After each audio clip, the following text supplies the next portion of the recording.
भारत पाकिस्तान युद्ध के बीच भारत की एक बड़ी तैयारी देखने को मिली। गंगा एक्सप्रेस वे पर भारतीय वायुसेना ने एक नया इतिहास रच दिया। उत्तर प्रदेश के शाहजहांपुर जनपद में पहली बार रात के समय वायुसेना के अत्याधुनिक लड़ाकू विमानों ने एक्सप्रेसवे पर बनी विशेष हवाई पट्टी पर सफल नाइट लैंडिंग कर देश को गौरव का एहसास कराया। इस अवसर को देखने के लिए आसपास के जिलों से भी भारी संख्या में लोग पहुंचे और उन्होंने भारत की सैन्य ताकत का प्रत्यक्ष प्रदर्शन देखकर गर्व का अनुभव किया। रात करीब 9 बजे जैसे ही गगनचुंबी आवाज के साथ राफेल, सुखोई 30, MKI और सुपर हरक्यूलिस जैसी शक्तिशाली लड़ाकू विमानों ने अंधेरे आसमान में उड़ान भरी और फिर एक्सप्रेसवे की पट्टी को छूना शुरू किया। वैसे ही वहां मौजूद हजारों लोगों में उत्साह की लहर दौड़ गई। लोग भारत माता की जय, वंदे मातरम और पाकिस्तान मुर्दाबाद के नारे लगाने लगे।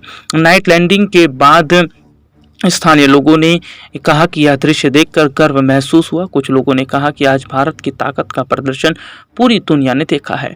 वहीं कई लोगों ने केंद्र की मोदी सरकार और मुख्यमंत्री योगी आदित्यनाथ की सराहना करते हुए कहा कि जब तक दोनों नेता हैं, भारत की सैन्य शक्ति लगातार बढ़ेगी। लोगों ने कहा कि जिस तरह से जम्मू कश्मीर के पहलगाम में हाल ही में निर्दोष नागरिकों पर आतंकी हमला हुआ, उसके बाद अब देश को पाकिस्तान को कड़ा जवाब देना चाहिए। उनका कहना था कि इस तरह की सैन्य तैयारियां यह साबित करती हैं कि भारत अब किसी भी हालत का सामना करने को पूरी तरह तैयार है।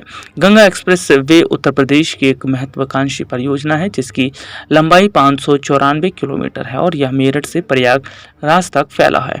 इसमें शाहजहांपुर के पास 3.5 किलोमीटर लंबी हवाई पट्टी बनाई गई है जिसका इस्तेमाल आपात स्थिति में वायुसेना के विमान टेक ऑफ और लैंडिंग के लिए कर सकते हैं। यह सुविधा देश की सुरक्षा व्यवस्था को और अधिक मजबूत करने की दिशा में बड़ा कदम है। सरकार का लक्ष्य है कि नवंबर 2025 तक गंगा एक्सप्रेसवे को पूरी तरह से जनता के लिए समर्पित कर दिया जाए।